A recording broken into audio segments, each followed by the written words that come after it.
Hi friends, welcome back to my channel. Karthika మాసం మొదటి సోమవారం రోజున కాలువ దగ్గర అయితే పూజ చేసుకున్న తర్వాత కాలువలో ఒత్తులైతే వదిలాము.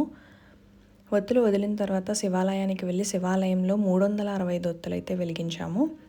ఇక్కడ శివాలయంలో ఉసిరి చెట్టు దగ్గర, రావి చెట్టు దగ్గర, మారేడు చెట్టు దగ్గర, రావి చెట్టు వేప చెట్టు కలిసి ఉన్న చెట్టు దగ్గర అయితే మేము దీపాలు వెలిగించుకున్నాము. ఈ కార్తీక సోమవారం అసలు విశిష్టత ఏంటన్నది తెలుసుకుందాం. శివకేశవులు ఇద్దరిని సమానంగా ఆరాధించే మాసం కార్తీక మాసం. ఈ మాసంలో అన్ని సోమవారాలు విశిష్టమైనవి.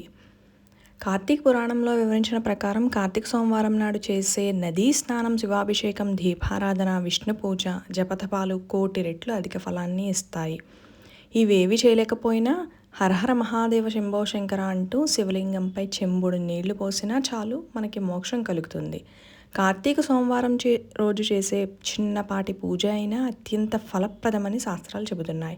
ఈరోజు సూర్యోదయానికి ముందే నిద్రలేచి నదీ స్నానం చేసి శివాలయంలో శివలింగానికి అభిషేకం చేసి దీపం వెలిగించి అనంతరం పురాణ పఠనం చేస్తే కలిగే ఫలం అనంతమని కార్తీక పురాణంలో వివరించి ఉంది. ఇక కార్తీక మాసంలో తెలుసో తెలియకో అనుకోకుండా అయినా సరే చేసే ఉపవాసం వల్ల కైలాస ప్రాప్తి కలుగుతుంది. కార్తీక సోమవారం రోజు ఉపవాసం ఉంటే అశ్వమేధ యాగం చేసిన ఫలితం దక్కుతుందని పురాణంలో వివరించి ఉంది. కార్తీక పురాణంలో వశిష్ఠ మహర్షి వివరించిన ప్రకారం కార్తీక సోమవార వ్రతంలో 6 రకాల ఉపవాస పద్ధతులు ఉన్నాయి. అవి ఏమిటంటే ఉపవాసం, ఏకభుక్తం, నక్తం, అయాచితం, స్నానం మరియు తిలదానం. ఇప్పుడు వీటి గురించి విపులంగా తెలుసుకుందాం. ఉపవాసం అంటే రోజంతా పూర్తిగా నీరు కూడా తీసుకోకుండా ఉపవాసం పాటించడం. ఈ పద్ధతిలో మరుసటి రోజు ఉదయం స్నానం, ధ్యానం తర్వాత మాత్రమే ఉపవాసాన్ని విరమించాల్సి ఉంటుంది. ఏకభుక్తం అంటే రోజుకు ఒక పూట మాత్రమే భోజనం చేయడం. నక్తం అంటే ఉదయం నుంచి సాయంత్రం వరకు ఉపవాసం ఉండి సాయంత్రం సమయంలో దీపాలు పెట్టి నక్షత్ర దర్శనం తర్వాత భోజనం చేయడం.